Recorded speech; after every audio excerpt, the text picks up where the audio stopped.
Linnea is muted. Linnea, you're muted. I can't be. I couldn't possibly be muted. You are. Go ahead. You're good. What? I Go. wasn't. Okay. You were. All right. Yeah, so we are now live. Welcome to the show. Boy, that escalated quickly. Anyway, today is Communism Day on this show, or Socialist Day, or I guess randomly being muted day, both really. We are going to talk about Trump's visit to Red China, what we expect or hope to come from the meetings there, if anything at all. And we'll discuss the supposedly balanced budget of Red New York City. Is it really balanced? And for how long? And for Unhinged, the questionable economic takes of a certain Red Congresswoman. All of this on episode 536 of the In the Tank podcast.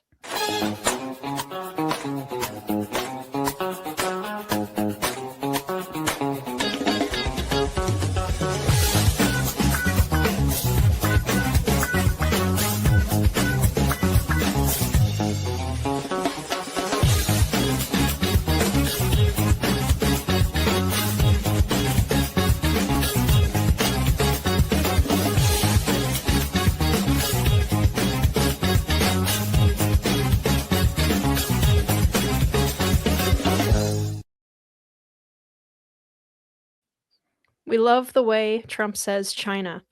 Welcome to the In the Tank podcast. I am Linnea Lukin, your host. And as always, we also have Jim Lakely, Vice President and Director of Communications at the Heartland Institute, Chris Talgo, Editorial Director and Socialism Research Fellow, and Sam Karnick, Senior Fellow at the Heartland Institute.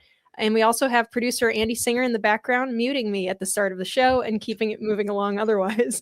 I did not mute myself. I'm not letting anybody put that on me. All right. Before we get started, if you want to support this show, you can go to heartland.org/inthetank and donate there. Please also click the thumbs up to like this video. And remember that sharing it helps to break through some of YouTube's suppression. Guys, I see you in the chat right now. Every single person in the chat, especially on YouTube, you have no choice. You are compelled to click the like button.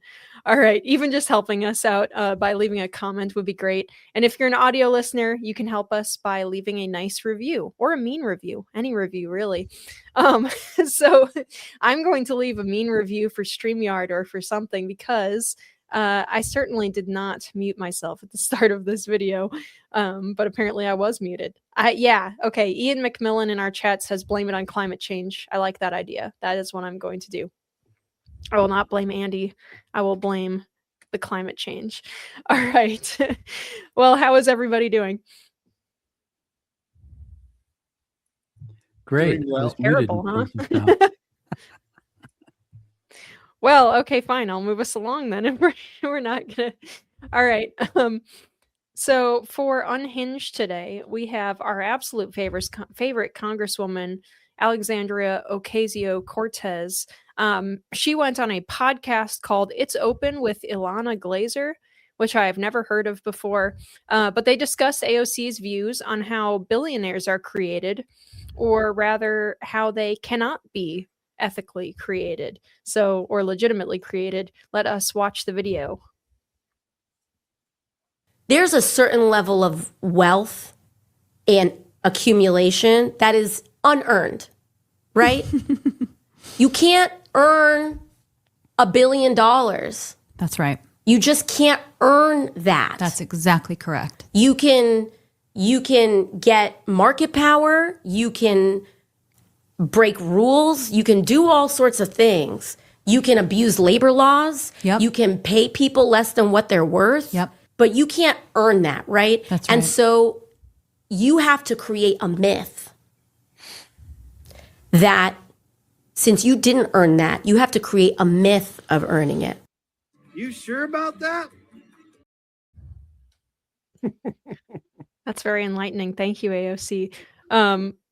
Jim, what are our feelings about this take? Because clearly what she's suggesting here is that, there's kind of this perception that people who are billionaires have $1 billion in the bank.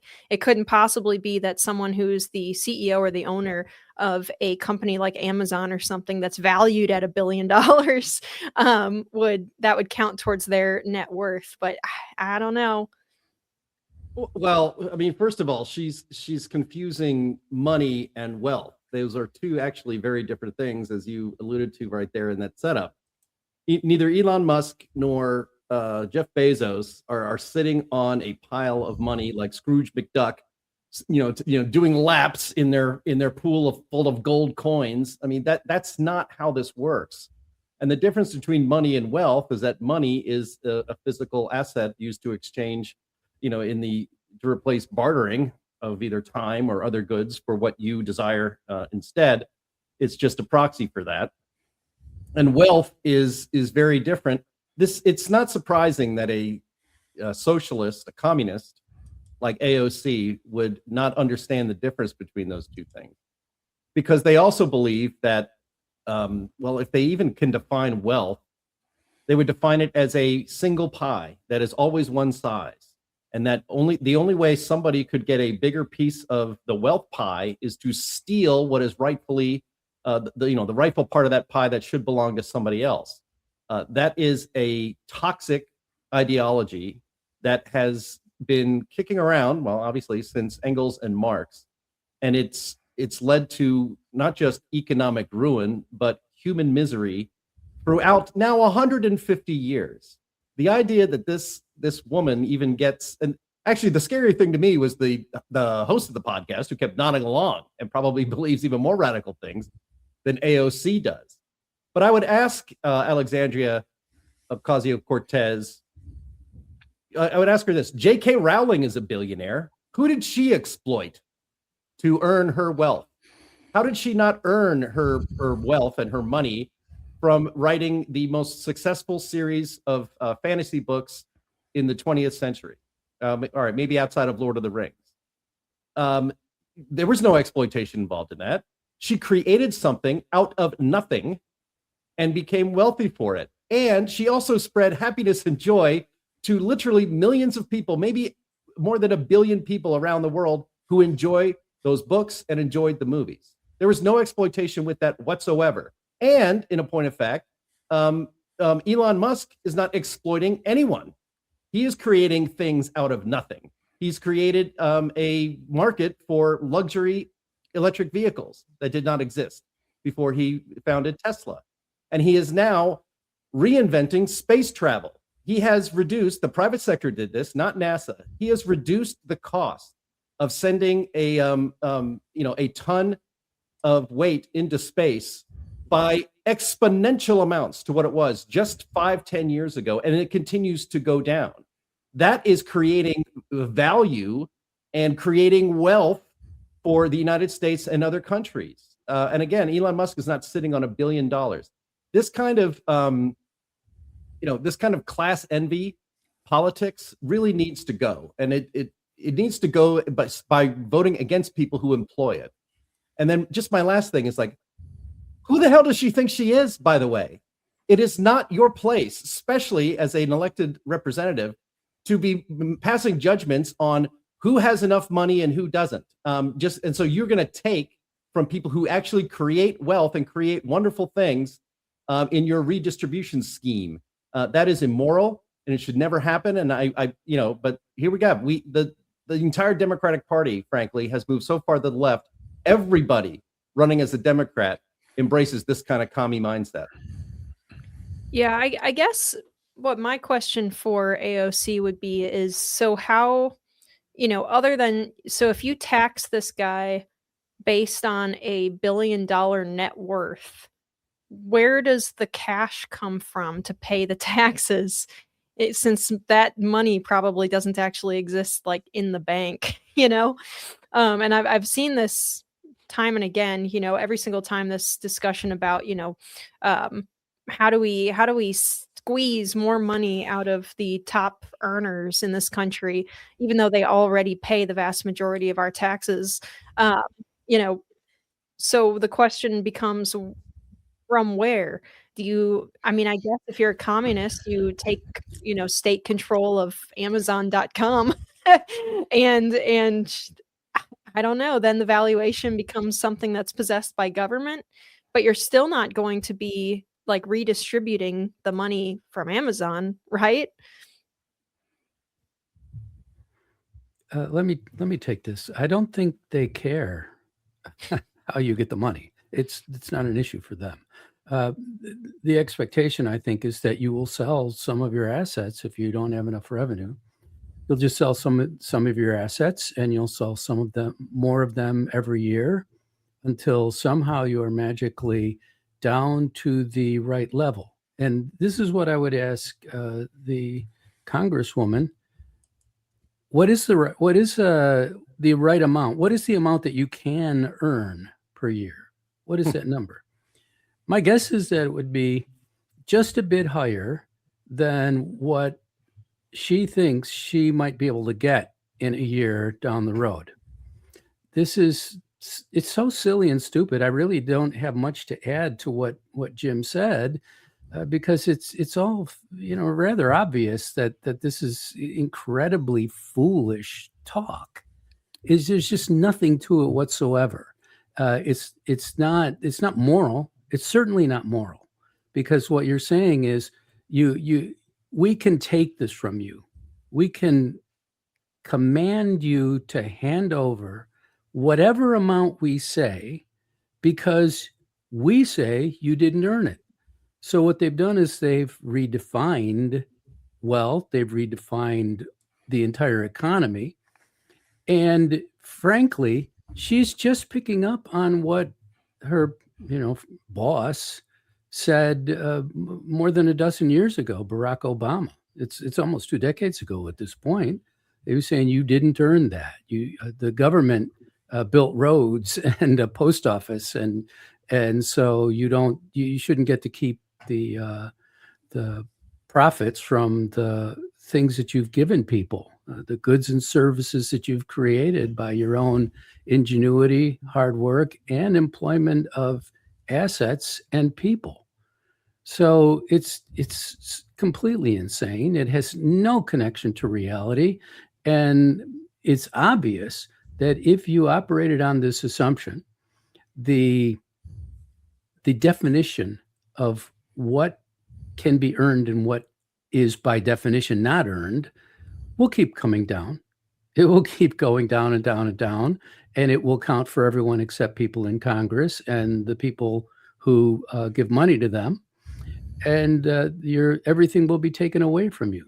So this is obviously insane and won't work, because people will not work and invest if they can't get something back for it. It'll be just like Russia during the Soviet Union times. You won't have anything. If that's what you want, go ahead. But it's not very smart. In fact, it's crazy and stupid.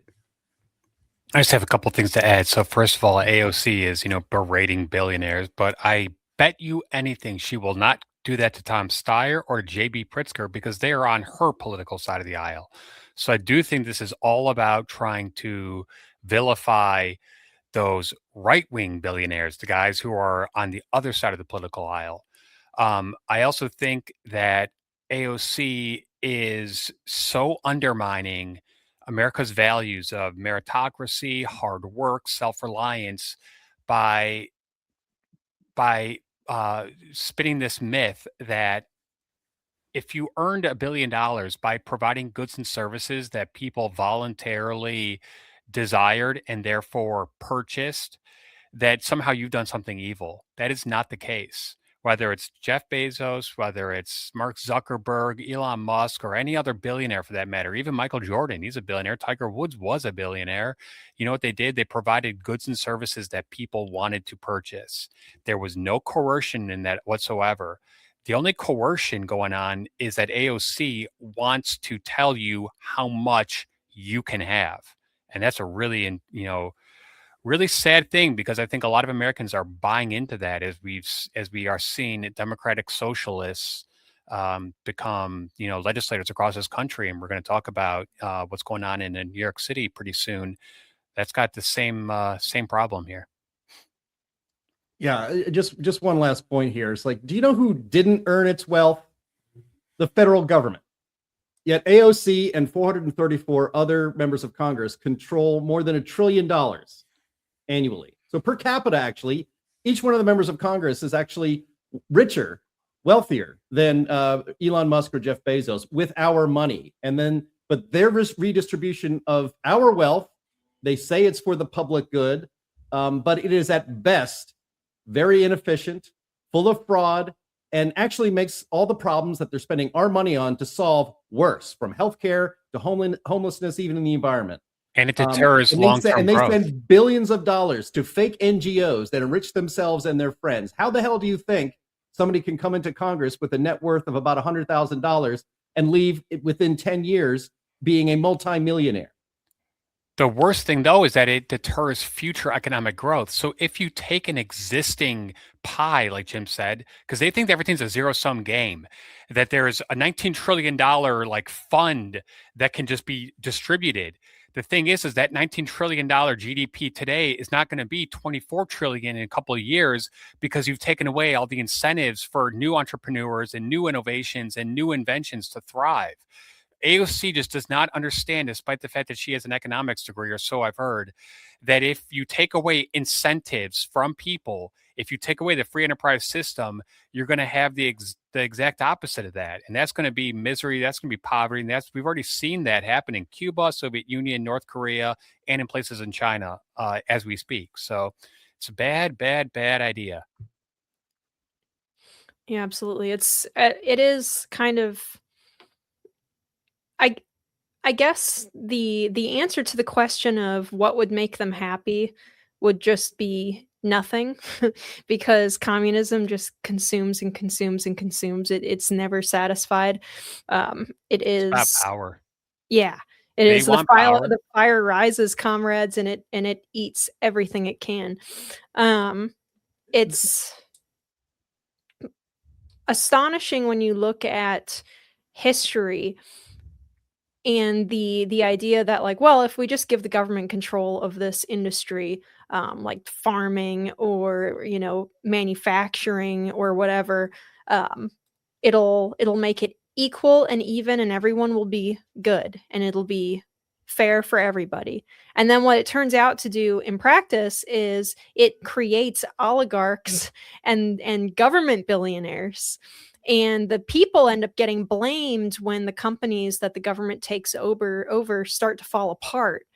The government doesn't say, oh, actually, well, maybe our management is bad and maybe we need to try and find somebody who knows what they're doing to run these companies or whatever, or these factories. What the USSR did is they just started executing middle managers.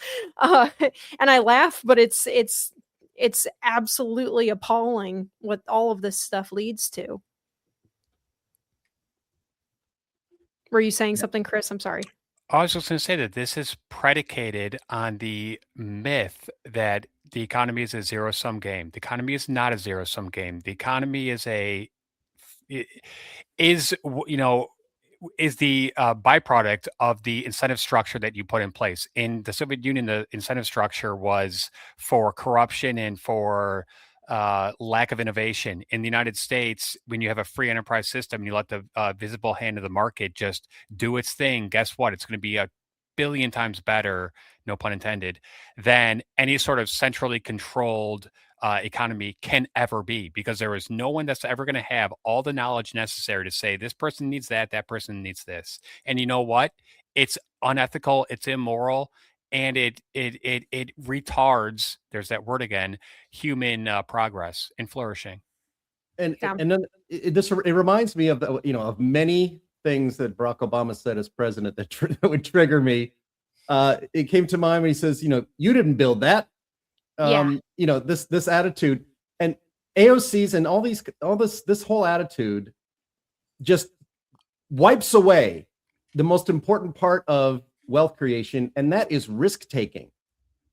These people, Elon Musk took a lot of risk to build what he has built in just SpaceX and Tesla. Same thing with Bezos. Same thing with any modern titan of business, there was a risk involved. And here comes AOC. So it's a marathon, right? 26.2 miles. It's a marathon. And then AOC jumps in with about 100 yards to go and says, we're winning together and I'm taking half of your stuff. It's absurd because the risk taking is, there are, if anybody who's trying to run a small business, a pizza shop, an art gallery, a coffee shop, knows that it's a very, very difficult thing to do, that the chances of failure are much, much higher than the chance of success. Yet Americans especially continue to do that because of the reward that is possible if you're smart with your business plan, if you work really hard, you can be a success in this country. The attitude of AOC is that once you become a success, once you are of the 1% that really, really makes it, we are going to demonize you. We're going to make the public resent you. And we're going to confiscate as much of the wealth that you created as possible. People in the comments here have noted, and I've thought of it before, that there's this scheme from Elizabeth Warren and I'm sure AOC to tax unrealized gains. So before you can even, so you take all of this risk, you invest. And again, Elon Musk and Jeff Bezos are not sitting on a big pile of gold. Most of their wealth is determined by the value of the companies they have founded. And now the government has a scheme, apparently, to actually tax the risk you're taking before you can even realize the benefits of you betting right on risk through investments. It's absolutely toxic. Just one last thing, Linnea, before we move on. There's a virtue element here too, because what she's doing is she's trying to foster class envy. She is basically using humanity's worst impulses of jealousy and envy, and that's something that we need to stop. We need to tell people, you know what, you shouldn't villainize the billionaire. You know what you should do? You should try to be the next billionaire. I will give her credit for one thing. She's emulating a winner, Barack Obama. She is an entirely untalented person who has no experience doing anything of importance and value, and she wants to be something bigger than the president. I don't know what that is, but she wants to change the country, just like Barack Obama. Right. Just as Barack Obama did. Change it. And yes, he effected a fundamental transformation. He did effect that. Fortunately, it's been reversed since then. Some ways. Why are we talking about AOC?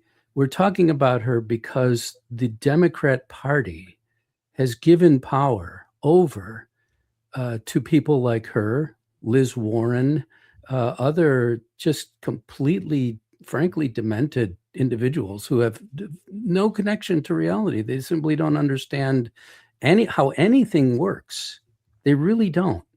And so we're talking about AOC because she has become important because the press and the Democrat Party have made her important.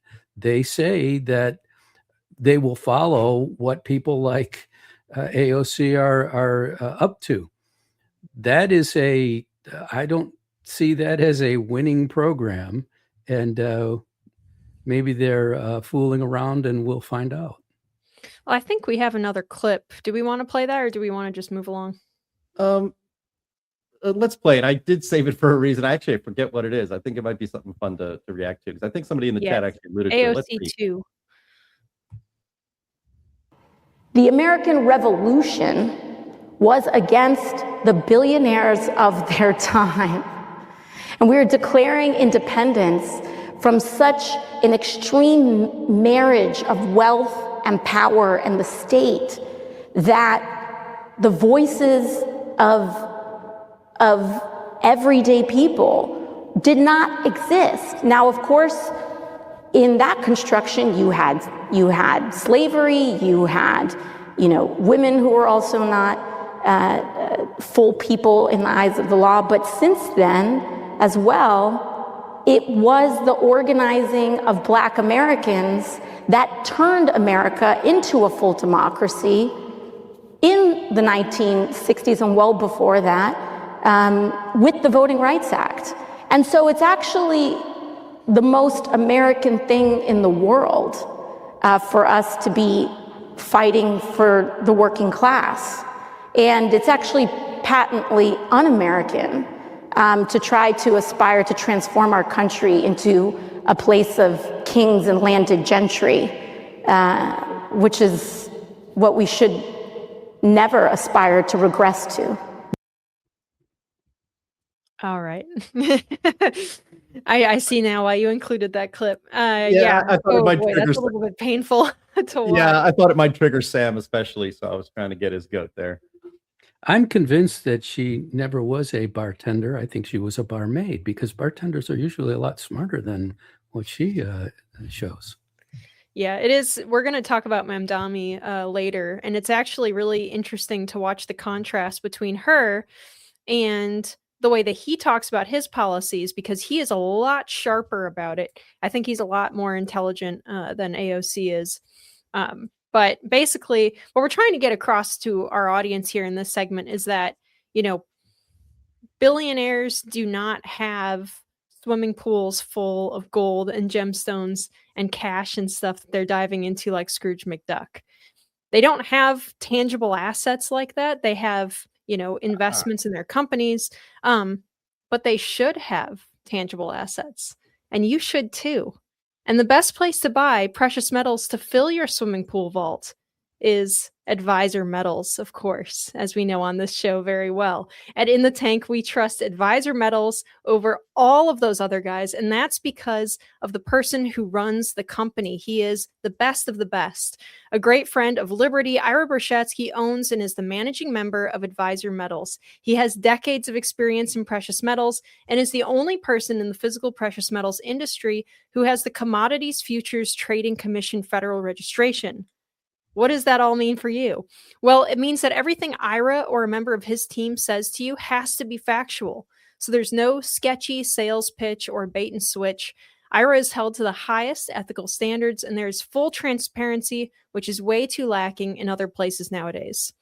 So if you want to diversify your investment portfolio and your savings, if you want to fill a swimming pool in your mansion full of gold, if you are planning for retirement and are concerned about economic uncertainty, if you want a tangible asset that is easy to buy and sell and stuff inside a mattress, you can secure your assets with a wide range of physical precious metals by getting in touch with our friend Ira at Advisor Metals. He is going to make it very easy for you. Please visit climaterealismshow.com/metals, and you can leave your information for Ira and get started with investing in precious metals and expand your current portfolio. Go to climaterealismshow.com/metals. And when you talk to Ira, make sure you let him know that we are the ones who sent you. That helps us while you're helping your financial future by diversifying with precious metals at Advisor Metals. Thank you very much, Ira. Thank you very much, Advisor Metals, for sponsoring this show. It really does help us out. It means a lot to us. And also thank you to our viewers, some of whom have gone to Advisor Metals and have helped us out that way. So thank you very much. All right, let's move on to topic number 2, which is what would we like to see from Trump's visit to China this week? He is in China right now as we speak. I believe he comes back home tomorrow. The Epoch Times reports Trump arrives in Beijing for high-stakes summit amid Taiwan-Iran tensions. The Chinese Communist regime confirmed on May 10th that Trump will visit China from May 13th through May 15th for a state visit and talks with Chinese leader Xi Jinping. The meeting will mark the first face-to-face summit between the two leaders since October 2025 in South Korea. Hours before confirming Trump's visit, the Chinese Foreign Ministry released a short video on X titled Peaceful Coexistence, calling on China and the United States to engage in sincerity and good faith. The video repeated a phrase long used by Xi and other Chinese officials: the earth is too small for China and the US to turn against and confront each other, and the Pacific Ocean is vast enough for both to prosper in their own ways. Sure. Then why aren't you staying on your side of it, buddies? All right. Anyway, so William Chitung Chung, I'm sorry if I did not pronounce that correctly, but I'm trying, an associate research fellow at Taiwan's Institute for National Defense and Security Research, told the Epoch Times that Beijing's message reflects a long-standing effort to carve out spheres of influence in the Pacific, with the United States dominant in the Eastern and China asserting primacy in East Asia. He pointed to 2025's U.S. national security strategy, emphasizing the strengthening of the first island chain and countering China's regional expansion. Trump has sought both to block Beijing's influence in the Western Hemisphere and to preserve U.S. dominance in the Indo-Pacific. Chung noted that many Asian countries, particularly Japan, continue to support a strong U.S. presence in the region as a counterweight to China.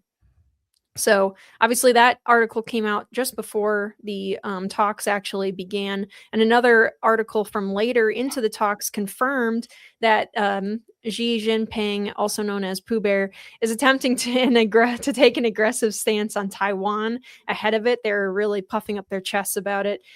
Currently, the U.S. supplies Taiwan with defensive arms. I knew Andy would like that, which China does not like very much and demands that we stop doing it. And Trump basically said, up yours, we're doing it. And Trump has apparently gotten China to agree that Iran isn't allowed nukes and the Strait of Hormuz should remain open already. So these talks are obviously being dominated by the Iran discussion and also Taiwan.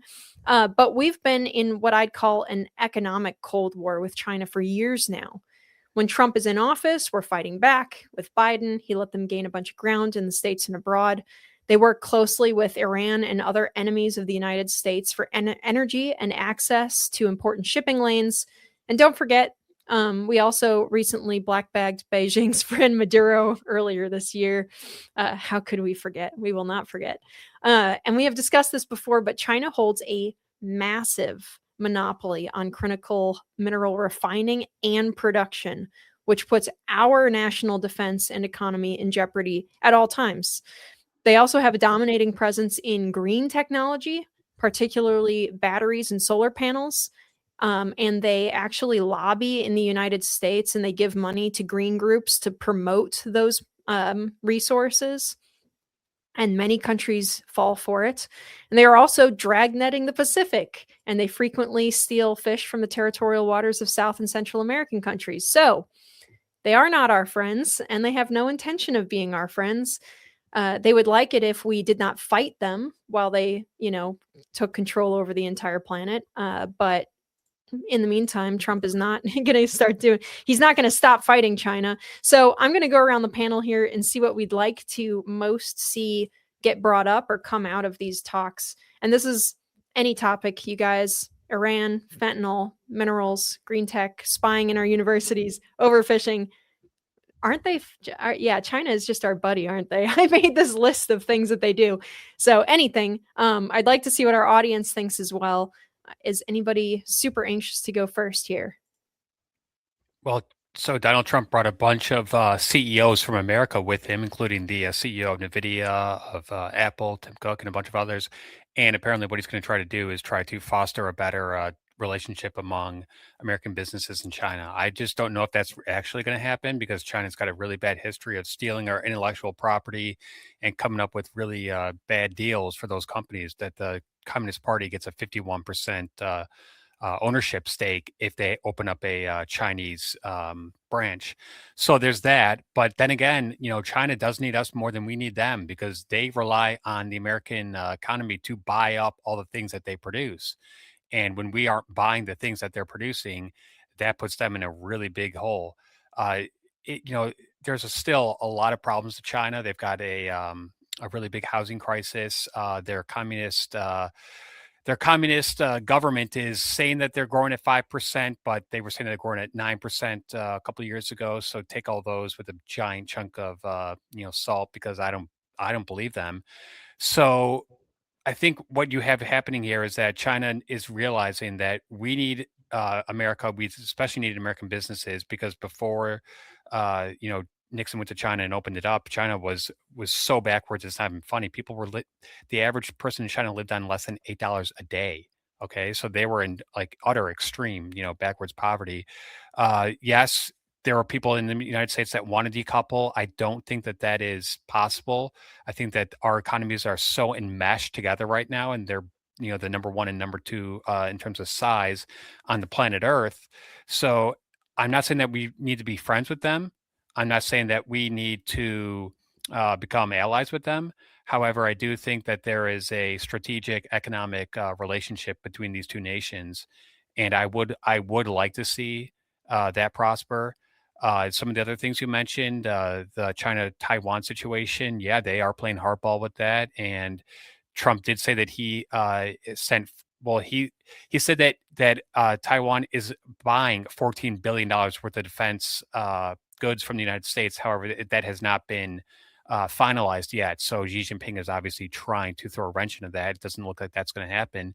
And then lastly, what you said about the rare earth metals, yes, China obviously does dominate that. They monopolize that.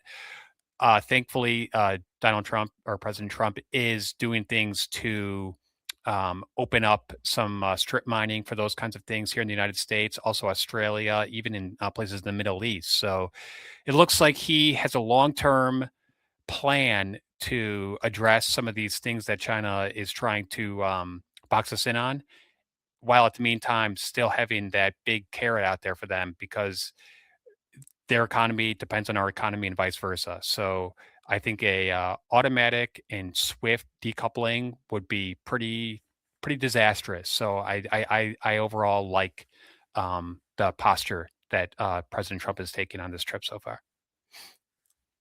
Yep, absolutely. Sam? President Trump seems to have already accomplished all the things that he has gone to Beijing to do. The thing is that he accomplished them in Venezuela and Iran, not in Beijing. You don't go to a place to negotiate and say, okay, here's what I would like. No, what you do is you go to a place to negotiate and say, here's what I'm going to let you have. And Americans, the press and the sort of mainstream think tank people in the foreign policy think tanks and so forth all seem to think that, well, Trump's not really going to get anything from China and so on and so forth. That's wrong in a couple of ways. One is that we don't need anything from China. That they are so weak that it is really almost disturbing that people are so worried about China. China's economy is in very, very, very bad shape. Their debt increased by 6 times as much as the U.S. debt since 2020. Their debt is much greater, much greater than the U.S. federal debt. Overall debt in China, including the people, is not quite as bad because the Chinese people save a lot. The reason they save a lot, and you have economists such as the Wall Street Journal deploys, saying that China is struggling because the people just won't spend enough. They won't consume, and consumption, according to the Wall Street Journal, is what drives an economy. That's absurd. What drives an economy is production. You can't consume without people producing things. So the reason that they are not consuming in China is that the government runs the economy. They are communists over there, and they incorporate certain elements of what appear to be choice, but they aren't. They tell the businesses what they're supposed to do, how much output they're supposed to make, and then have them sell it to the United States in particular, as Chris noted. And they sell that stuff to other countries, not to their own selves. And in order for that to happen, the government has to prop up those industries. Well, where do they get that money? They've been borrowing it. So China is not a growing concern. It is not a good economy. They have very little power in military terms. I mean, yes, maybe more than Taiwan. There's certainly more than Taiwan and probably Korea and Japan and so forth. But they are a weak country in so many ways. And for us to be so worried about what does China think? What does China want? You know what China wants? China wants us to stay in our lane. Okay. They want to say now, well, you just take the Western Hemisphere and we'll take the Eastern Hemisphere. Well, you know what? We took the Western Hemisphere on our own under President Trump. We had given it to China for decades. Now, Trump came in, and in less than a year, he has basically taken the Western Hemisphere and said, this is our realm, and that includes Greenland and the Arctic and so forth. And if you don't like it, you know what? Let's see what you have. You do something about it. Because what Trump clearly understands is that China is a weak country compared to us. And China wants to tell us, look, we'll give you the Western Hemisphere if you give us the Eastern Hemisphere, and don't arm Taiwan and tell Japan and South Korea to back off and so forth. What Trump's response to that is, you're not giving us anything. We took the Western Hemisphere from you, and you couldn't do a darn thing about it. And if we want to be in the eastern side of the Pacific, we're going to be there. And you know why? Because our allies are over there, and they're saying to us they want us involved.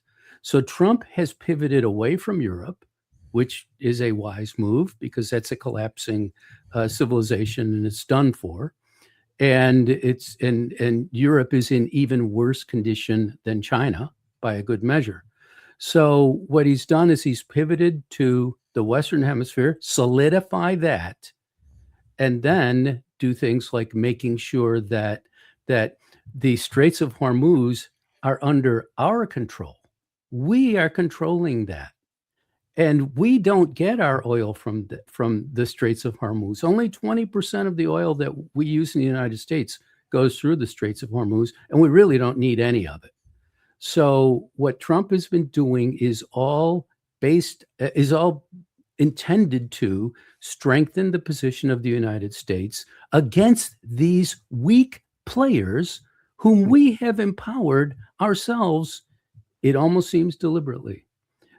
It is possible, though, and in fact, it's probable that it was just massive stupidity on the part of our elites and our government that caused this illusion in the first place. But China is a weak place.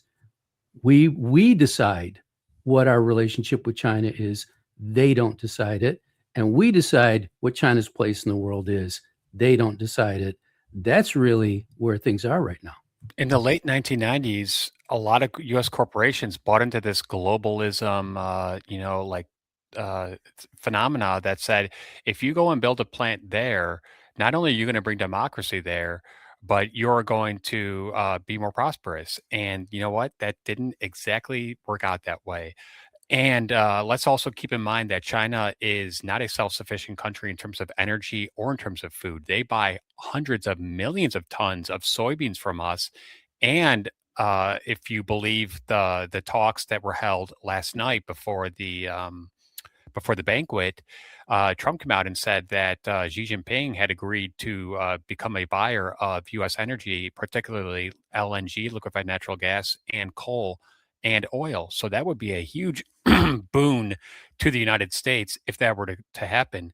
But let's remember that it was the late 1990s letting China into the World Trade Organization and giving them most favored nation status and allowing them to get away with all these intellectual thefts and all these, bad things that they were doing under the auspice that, well, it will bring freedom to them. Guess what? It hasn't. The Communist Party has actually used those tea leaves from America and such, and taken it to their advantage. And we need to make sure that it stops.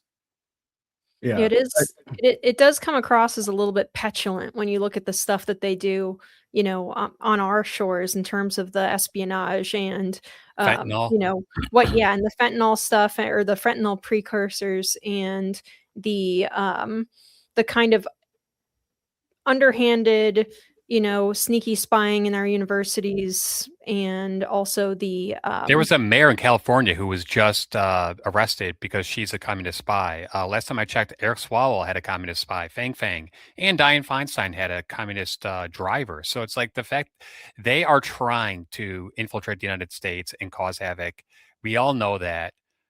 We just need to, have our defenses up. And I think that President Trump, unlike any other president, went in there and said, you guys are not playing fair. This trade deficit's insane.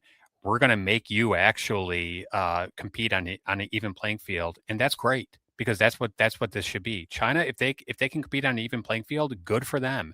But if they're going to subsidize and dump product in the United States, like Sam said, they're not operating on an even playing field. And you know what? That's unfair to American manufacturing, and that's why I'm so glad that President Trump has said, we're going to bring those manufacturing facilities back to the United States. We're going to get rid of these stupid climate and environmental regulations, and we're just going to make it better for American businesses. That, I think, is the key to overcoming the dependence upon China for especially things like medications and other things. We need to have that stuff built here at home in America. Absolutely right. You know, China does these petty little things in America because they're weak, not because they're strong. You know, the fact that they send us fentanyl makes them as strong as Mexico. Big deal. Yeah, I mean, it's one thing that we can, I think, all agree on is that you cannot trust the legacy media and anything they say about Trump's foreign policy, let alone this trip. They've been wrong about all of his foreign policy goals and achievements since the first term.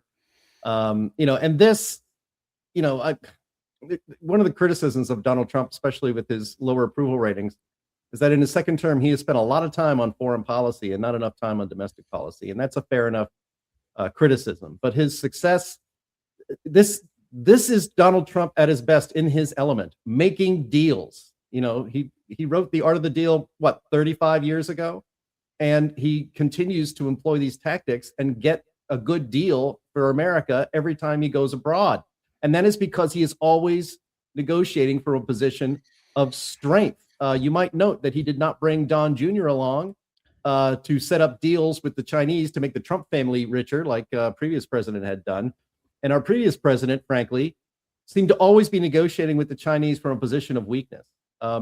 There's a reason why Donald Trump got off the plane with the 30 biggest CEOs in America right behind him off of the plane, and that is because that is a old-fashioned, you know, machismo position visual for him.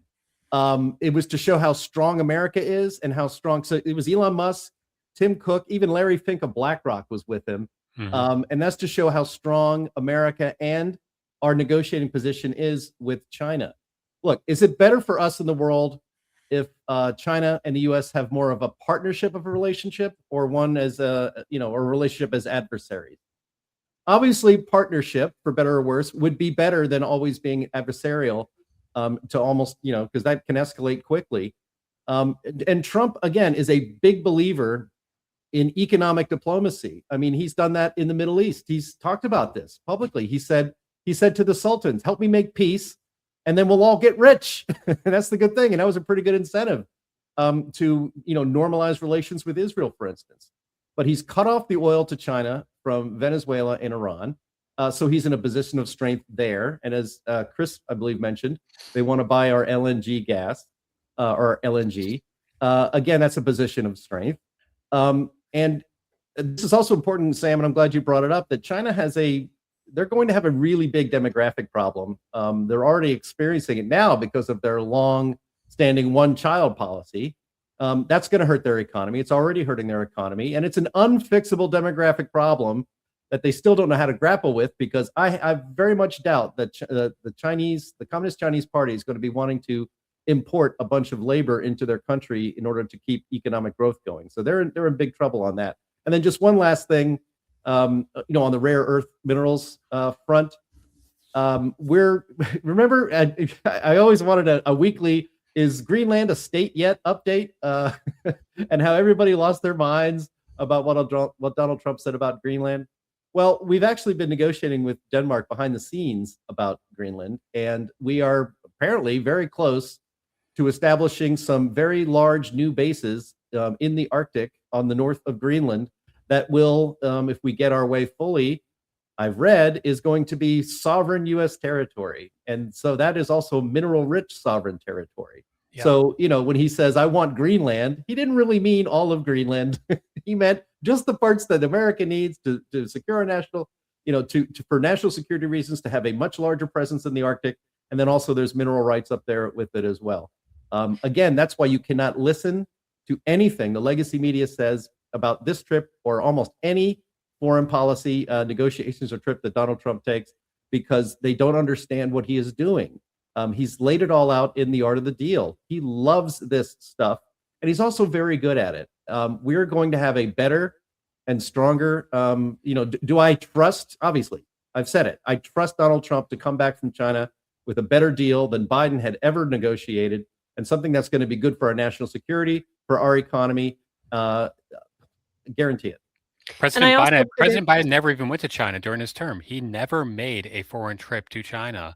And I think that's very telling. I think he was scared to go there and face Xi one-on-one. And when Biden did go to the Middle East and he faced some of those leaders, he made a fool out of himself. So it's much better having a strong, powerful, sane president going to China and representing the United States as opposed to what we had before, which was not.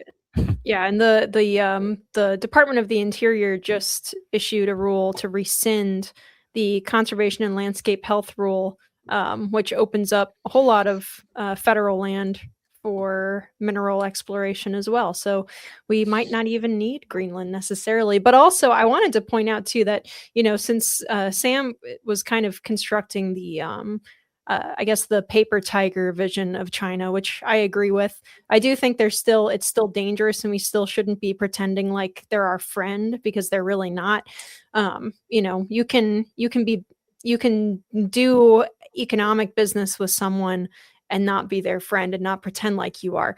And it is something that drives people a little bit nuts with Trump, but I understand it's part of the art of the deal when he goes in there and he's, kind of like slapping backs and stuff, acting like they're buddies. He used to do that with North Korea, and it made people lose their minds because he was so nice. And then he would go and call him short. So there was a little bit of interplay there, and I think he was just having a whole lot of fun with that. But I did want to point out that that Chinese kind of investment into Africa and parts of Eurasia, the Belt and Road, right? Belt and Road Initiative supposedly is starting to kind of fall apart. And in Africa, it's starting to fall apart, which surprised me initially, because I thought that's an easy deal, right? China comes in and says, we're going to do all this investment into railroads and energy production and all sorts of stuff in Africa. And we get to, have it the benefits of getting these resources, and the people get jobs, and it's a win-win. However, it turns out that China has been hemorrhaging money on these projects, actually, because they have been running into a lot of corruption dealing with African governments, which I just thought was really funny, to have the Chinese Communist Party, a corrupt government itself, have its plans thwarted by dealing with other corrupt governments is quite a funny situation. Well, the real reason that China is taking a loss on all these things is because the decisions are all made by the government. And governments cannot process all the information that's needed to understand what is the best place to put any particular resource, to invest, to put in any particular amount of money. So what they did was they decided, Belt and Road, Silk Road, we're going to become great through this process. And so once you decide that, then you say, okay, well, in order to do that, we have to do this, this, and this. And that means we have to invest this, this, and this money, and so on and so forth. But did anyone actually who is not in a government say, let's go to Africa and really build big there and put in a lot of infrastructure for who knows what purpose? So that's the problem. The problem is that it's government doing it. And isn't it interesting that when Donald Trump goes to China in his first visit in this term, he brings a bunch of private sector executives with him. He gets it. He gets it. I guess he hasn't read Friedrich Hayek and von Mises, but somebody's given him those principles. He understands that government can't do these things. Well, I guess he learned that in New York City, because boy, it couldn't be more obvious than that place. That's almost a transition. I'll leave that one Yeah, for you, very good. Linnea. Thank However, you so much. however, it is a fact. That's the real problem with China's investments in Africa and across the Middle East. And also don't forget that Trump literally blocked him physically in Azerbaijan. Literally put a new ally in place so that China cannot get to Georgia. So this is brilliant. This is fascinating. But what it all amounts to is that because they are government and because they rely on government to make these choices, to make these decisions, they're never going to work. And you're always going to end up running out of money. That's one of the reasons they're borrowing so much, but also the fact that they have to borrow to do anything, to just to run their own businesses, is crippling their economy. Absolutely. All right. Well, thank you very much for that good transition. Speaking of New York City, and speaking of my dog barking, Mamdani claims to have balanced New York City's budget. Wow, $12 billion or something. So Hot Air's John Sexton reports on how socialist New York Mayor Mamdani has apparently balanced the city budget, except not really. So at first glance, this is somewhat impressive, he writes, given that recently, as a few months ago, the expected shortfall was more than $12 billion. However, as with everything Mamdani puts out, it's less impressive when you look at the details. Here's his new video in which, he posted a video in which Mamdani is shouting the good news from the rooftops. I don't know if we can play that. Sorry, I know you weren't anticipating a video there, Andy.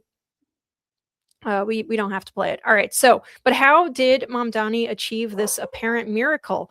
Well, he asked mom for money, Sexton writes. A lot of this is coming from Governor Hochul. State taxpayers will now be giving billions more to New York City. Prior to the budget release, Governor Kathy Hochul and Mayor Mamdani announced new state support and actions to help New York City close its deficit. Governor Hochul, in partnership with the state legislature, secured an additional $4 billion in gap closing support. Mamdani put off a plan to shrink class sizes by hiring more teachers for a school system that really needs to be closing schools. And New York City is now spending $44,000 per student, one of the highest amounts of any big city, with mixed results. So the decision not to hire more teachers now is a good one, but Mamdani hasn't actually solved the problem at this point. He just kicked the can down the road. Another pot of money comes from cutting funds to the pension plan, which I'm sure everybody is just thrilled by. Hochul is set to provide a state approval allowing Mamdani to extend the period over which public pension contributions are made, a change expected to save the money $1.6 billion for the upcoming fiscal year. And Andrew Rain, president of the fiscally hawkish Citizens Budget Commission, pans the pension contribution delay, arguing that it saddles future generations with an unfair burden. He said, we have to solve this budget gap today. And basically, by stretching out pension payments, we're asking people in the mid-2030s to solve the 2027 budget gap. And that's simply not fair. We're going to now ask people who don't even live here yet to help us balance the budget now. Mamdani is also counting on $500 million from his pied-à-terre tax, which has not been approved yet. And he's promising another $850 million in savings by better controlling overtime and improved efficiency, so they say. So, Sam, I know you want to talk about this one, so I will let you go first here. What's the problem? He's balanced the budget. Everything is fine now. They fixed it. Right. He's balanced the budget exactly the way places like Chicago and Seattle and Portland and San Francisco and Los Angeles have balanced the budget. In particular, Illinois has been fantastic about this in delaying payments into the pension funds. You have to pay out the pensions at some point, but in the meantime, you have to put the money in so that it can be invested, so that it can reach the size that you need in order to be able to pay it out down the road. So what they're doing is they're borrowing from future taxpayers by doing that. And that is going to create a real crisis for somebody down the road. Apparently, Mamdani does not expect to be mayor for more than about, 3 more years, because those chickens are going to come home to roost. You're going to have to pay that money in. And it's just like with the mayor of Seattle saying, come back, rich people. Or actually, it was Mamdani who said, come back, rich people, and Kathy Hochul. Hochul in particular as well. But the mayor of Seattle basically said, go, I don't care. She's going to find out how this works. And Mamdani he's lucky really that they haven't all left yet. The pied-à-terre tax is going to be quite an incentive to move out. So you get into a real doom spiral, and that's why I mentioned those other cities. They're in it. New York has done fairly well at not falling into a collapse, but it's been driving on fumes, really. They had Republican mayors for quite some time, and they were given over to the business world and were very solicitous of their tax money that they could get through those businesses being there. Since then, De Blasio was a disaster in terms of attracting business, but there was still a lot of fumes there. Adams was actually, I think, somewhat neutral in that regard. He wasn't openly attacking them. And Mamdani is just, he's the next level, and he is, Karen Bass level madness. He's just absolutely awful. And so what's going to happen there is you're going to drive out the employers, so that reduces your sales taxes. It reduces your income tax from workers, and then of course it reduces your taxes that you got from those employers themselves. So you're just shrinking your tax base, and what that does is ensure that even if you want to stop crime, even if you want to do the right thing in terms of rebuilding infrastructure and so forth, you can't. Now, this is a city that spends $44,000 per student in the government-run schools. $44,000 per student. That is, funny thing is, it's only among the highest in the country. It's not actually the highest, that's mind-blowing. And it's just, I'm shocked. I was shocked to see that. However, when you're spending that kind of money, and it's obviously not for education, it's a patronage network. And the interesting thing is the city of Chicago used to run a patronage network that was really, really successful, because what they would do is give you a job as a garbage collector or some other person actually doing civil services, and you would vote and get your friends and family to vote for the Democrats because you have that incentive that your job depends on Democrats being in office. But when it's education, so when it's garbage, if it doesn't happen, people get really ticked off. They notice. Or when it's the roads and you're not maintaining the roads, people notice and they get very upset. But when it's education, they don't know what's going on there.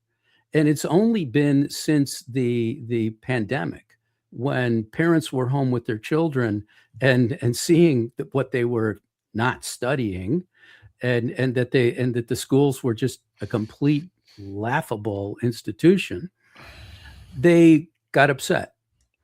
But with New York City, obviously that's not as big a concern as it would be for, say, a suburb of Chicago or of Cleveland or someplace like that, where the people really still care a bit about traditional values and real education, real learning.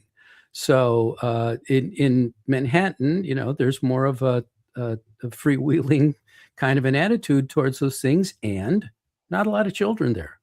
Compared to other places, there aren't that many children. So what you had there is that they built a patronage network of sort of upper middle class to upper middle class people, white collar people. And that is and they were able to hide the effects of that for quite some time. But that is becoming very obvious now that the system doesn't work, and that it is entirely corrupt, and that it is a machine. And so you end up with businesses, to bring it back, you end up with businesses leaving because there's no profit in it, and what little profit you could hope to make will immediately be stripped from you by people who think like AOC, that you don't deserve that money. And so you lose your tax base. Year after year, the amount of money that the government takes in decreases. And as that happens, you lose the ability to attract new business. Sam, let me chime in here. It's not a revenue problem because New York City has more than enough revenue. I want to just get off some statistics here. In June 2025, New York City adopted a budget of over $115 billion, larger than the budgets of nearly every U.S. state, according to the New York City Budget Office. Let's see. In Florida, the entire state budget in 2025 was $115.6 billion. Wow. Florida has 24 million people in terms of population. New York City has 8.5 million people. Wow, that's pretty crazy. Let's go into fiscal year 2026. Fiscal year 2026, New York City is facing a deficit of 2.2 billion. Fiscal year 27, 10.4 billion. This year, for fiscal year 2027 preliminary budget, Mamdani wants $14 billion in new spending, including $43 million to, quote, advance affordability efforts. He wants to spend $662 million to modernize and preserve more than 3,200 affordable housing. He wants to spend $3.27 billion making schools, quote unquote, green. And he's already greenlit a $30 million price tag for one grocery store that will be run by the New York City government. Wow. And it'll be open in 3 years. And it'll be open in 3 years, everybody. Maybe. Okay, now, in February 2026, so this is only a couple months ago, the New York State Comptroller warned that the quote-unquote trajectory of projected state spending is estimated to increase at a rate faster than expected revenues, creating cumulative out-year budget gaps estimated by the division to total $27.5 billion in 2030. New York State might be able to give them a $4 billion bailout this year, but guess what? In 2028, 2029, and 2030, that is not happening. So basically what needs to happen is New York City needs to rein in the spending. It's all that needs to happen.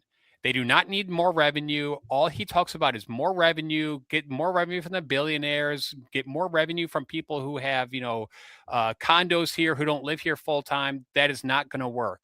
You have to cut the spending. It is just as simple as that. This is an acute spending problem. This has nothing to do with revenue.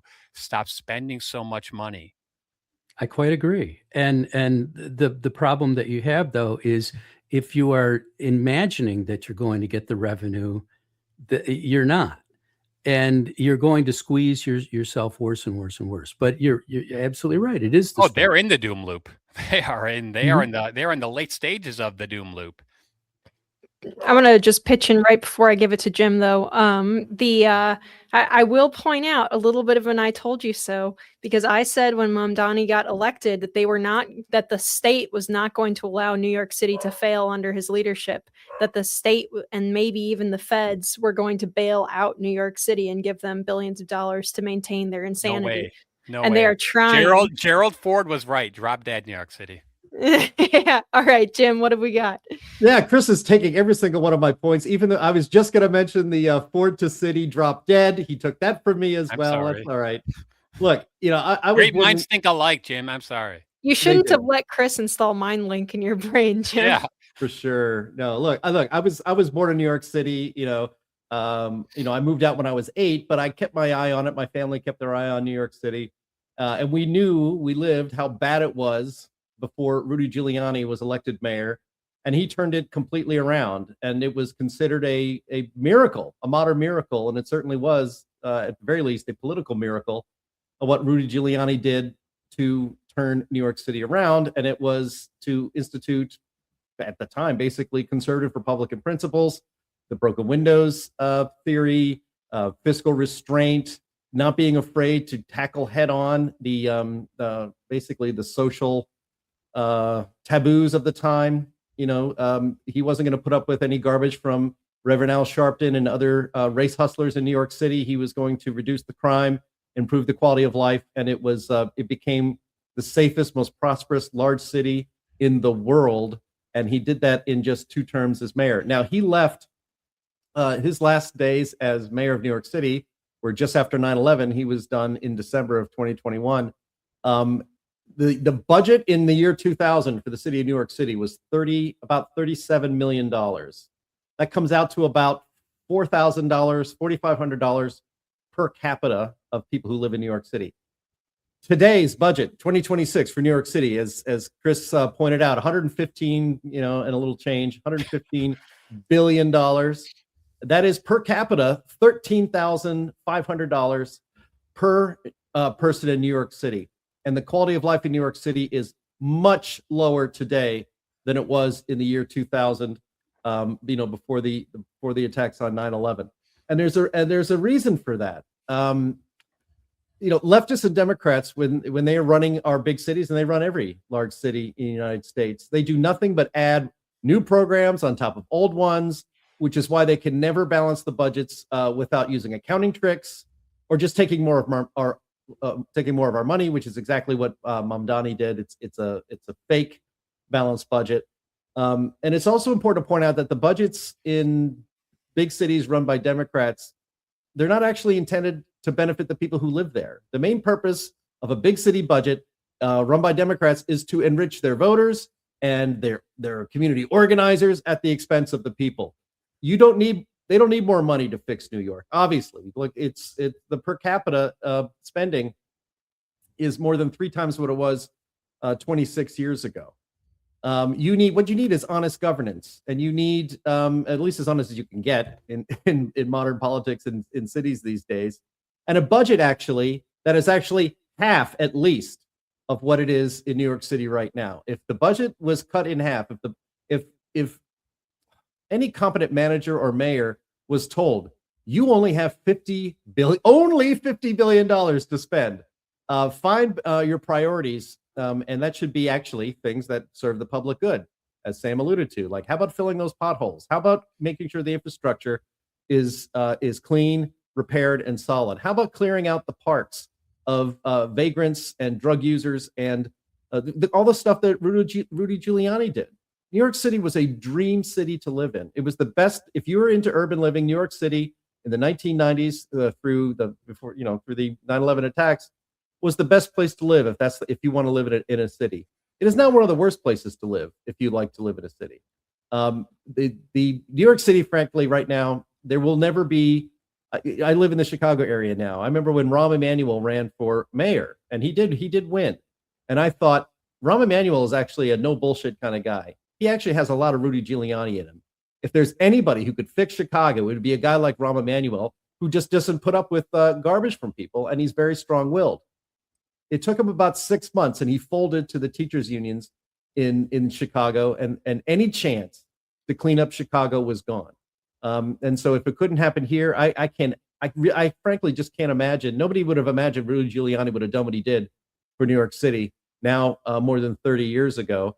I have very little faith at all that anybody will ever emerge to fix New York City or any of our big cities, because the corruption and the grift and the graft and the misery just runs too deep. One other thing that is, I think, important to bring up is that New York City's budget is becoming dominated by debt service payments. And just like the national debt, once those debt service payments start becoming a larger line item than certain programs, then you're really in the doom loop. And New York City is actually like right on the precipice of that. So they need to get the funding they need to get the funding under control. They need to get the debt to GDP ratio, back under control. And they also just need to cut a lot of spending programs. What Mamdani illustrates is the fact that politics today, especially on the left, has become very much performative and not actually about governing. So instead of fixing the streets and making sure that there are street lights and police and that the transit is clean and so forth, instead of doing those things, they attack the people who make the jobs there and the people who pay the taxes. And that can work for a while because it energizes people who are given to believe that, like Chris said earlier, the whole zero sum idea, that if you have something, it's because you took it from someone else, not because someone voluntarily gave it to you because you gave them something. No, it's you're a thief. And so that can work for a while. But what happens is if you look at places like Seattle and Portland and San Francisco, which is actually getting better now. San Francisco is getting better. Los Angeles, what they all have in common is that the politicians just rile up groups against one another and then claim that they will protect the people from that group. And so it's all about performing. It's all about, frankly, it's demagoguery or demagoguery, I guess is the correct pronunciation. But anyway, it's all about performing. It's all about getting people to hate one another and to vote for you because they're afraid of the people you claim to oppose. But what happens then is that these places are becoming cesspools. What's going on in Los Angeles?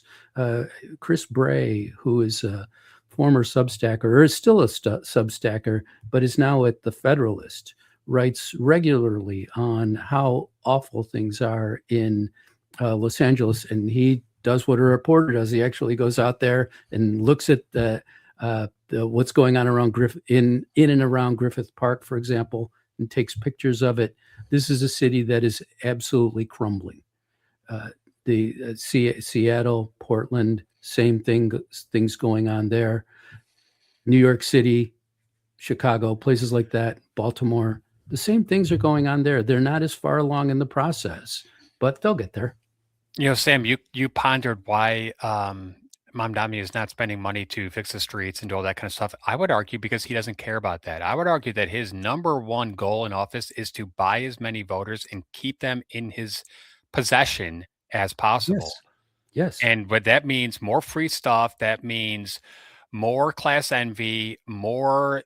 The reason you're not well off is because of those people. And that's what New York City has succumbed to. And it's really sad because New York City is historically been the financial, hub of the world, and it's supposed to be this bastion of innovation and entrepreneurship and quote billionaires going there and making it rich in New York City. Now it's becoming a socialist cesspool, and it's. I mean, I haven't been there in a long time. My brother actually went to school in New York City, so I used to visit him, years and years ago, and. Yeah, I would not want to go to New York City. You could not get me there. And if I, lived there, I think I would have fled a very long time ago. Yeah, we have a video. Let's let Mamdani, pitch his savings, his supposed savings himself here. I just want to show this video clip real quick. Only a couple of seconds of it. It's executive budget season. I'm proud to announce that our city's budget is fully balanced. This budget isn't just about numbers on a page. It determines if our libraries get funded, if a street is safe to cross, if snow is actually shoveled after a storm. And you deserve to know exactly how we got here. We inherited a $12 billion budget deficit. We are speaking about a fiscal crisis at the scale greater than the Great Recession. Was the Great Recession? Great Recession. Many said the only way out of this was slashing services and passing an austerity budget. We rejected that. After months of painstaking work, that deficit is now zero. Our city is now on firm financial ground. We achieved this in two major ways: increasing revenue and support from Albany, and cutting waste and finding savings here in New York City. Thanks to Governor Hochul, State Senate Majority Leader Andrea Stewart-Cousins, Assembly Speaker Carl Hastie, and months of organizing from New Yorkers, we taxed the rich. That tax alone will raise $500 million per year. And that's not all. Thanks to Governor Hochul and our partners in Albany, we finally got a better deal for New York City. We're getting billions more from the state to help tackle the gap. At the same time, we've been poring over the city budget to identify savings. We reduced unnecessary overtime and found smarter ways for government to deliver services. This all added up to $1.77 billion in total savings. Our budget isn't just about closing deficits. It's about building a city. But it sounds like some fucking commie gobbledygook. Partnership with Governor Hochul. That's pretty much exactly what you were talking about with, refusing to reduce spending, absolutely refusing to reduce spending. But I do want to say it is too bad, actually, that he is a communist, because he's actually a very good salesperson. And he'd be great working for Cutco or something. I don't know. But yeah, it's pretty amazing to watch a person who is communist, if not just communist sympathetic, but I think he has actually called himself a democratic socialist. But he's for one, the snow shoveling reference is wildly offensive to everybody who was living in New York this past winter and no snow was getting shoveled; it was just getting pushed around. And the second, the speed at which they passed over the part where they mentioned that they're taxing the rich, and then they just moved on really fast. And they I don't know if I forget if we on this show showed the video of him introducing his pied-à-terre tax, where he stood outside of someone's home and talked about how they were going to tax them for owning it, which was like creepy and threatening.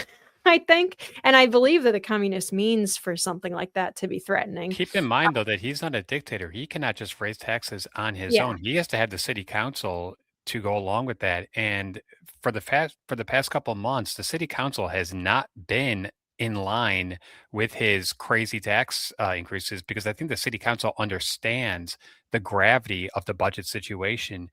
And to be honest with you, I think that Mayor Mamdani just views his mayorship as just another step in his career.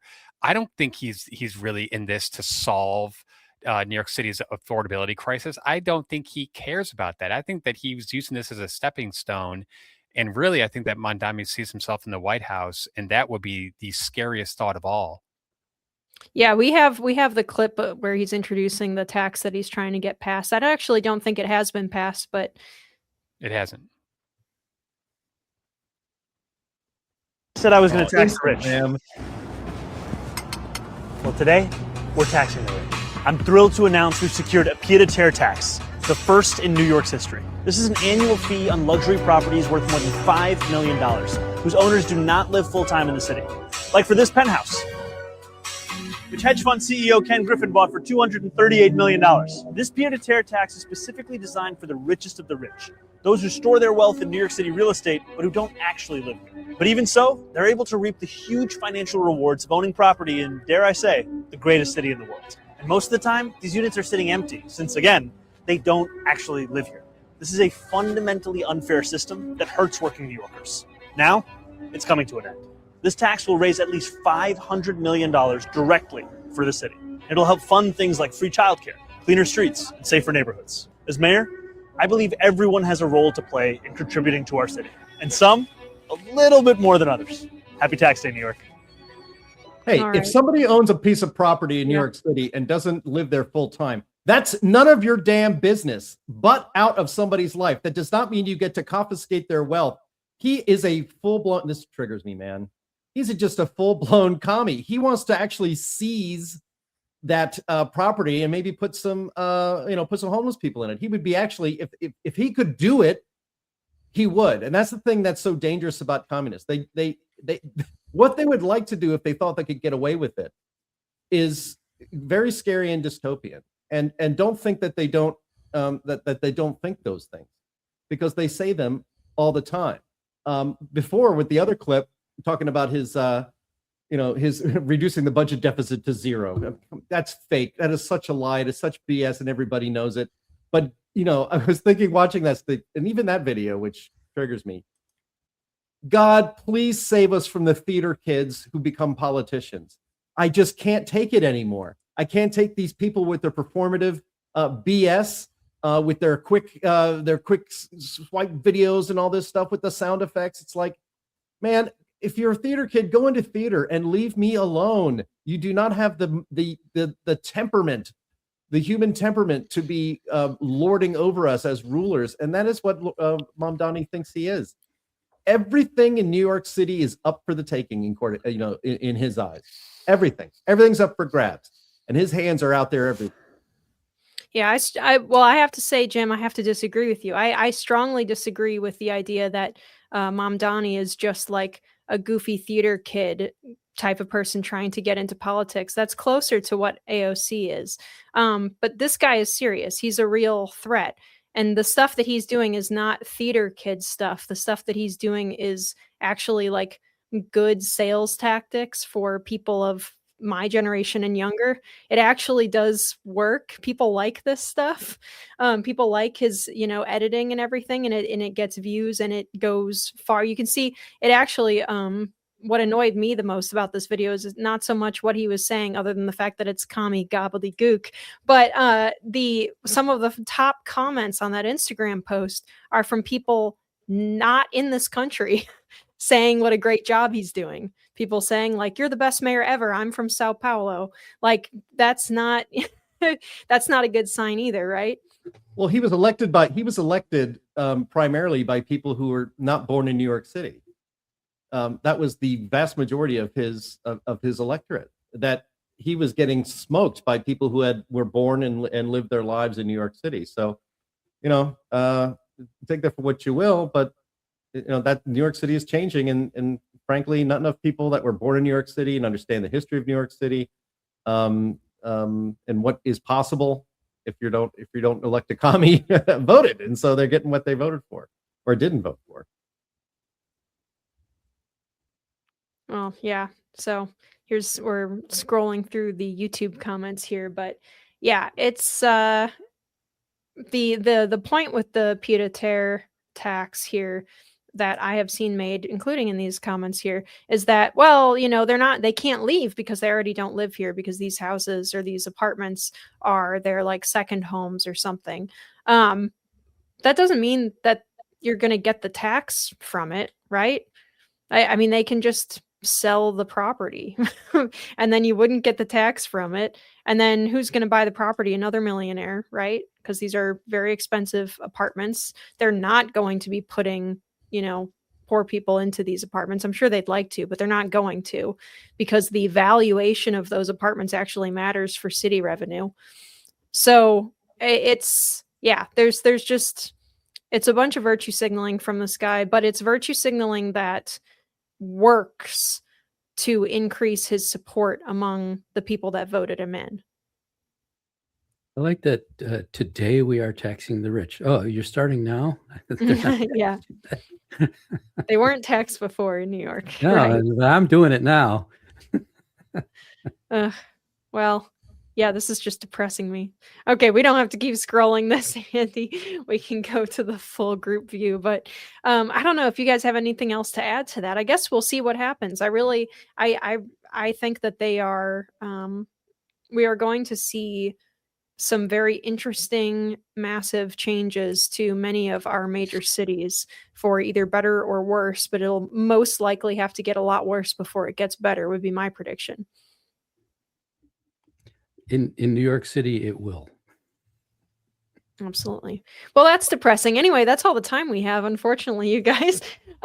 So thank you, everyone, for your attention to these matters. We are live every single week on Thursdays at noon Central on Rumble, Twitter, YouTube, Facebook. Jim, what do you have for the audience today? We have the Climate Realism Show coming this Friday, as it does every Friday at 1 p.m. Eastern Time on these very channels. It's going to be really fun. We're going to have Lois Perry from Heartland UK Europe with us. Always very energetic, so we hope to see you there. Absolutely. And what has Sam got? Thanks. Go to the heartland.org website for all kinds of good information, but especially my paper on housing affordability, which explains who is responsible for it, who caused the affordability crisis, and how we can get out of it. Yes, please, guys, go read his Substack. And Chris? First, I really hope that Zohar Mamdani reads Sam's paper, because New York City has a major housing problem, and he could learn a lot from that awesome paper. And I also hope that Zohar Mamdani goes to stoppingsocialism.com and read some of my latest articles, because he might learn a thing or two there. I doubt that's going to happen, but you never know. Hey, dream big. All right, for audio listeners, please rate us well on whatever service you're using and leave a review. Thank you so much to all of our usual panelists, and also, of course, to all of our viewers. We will see you again next week. Eventually. All right.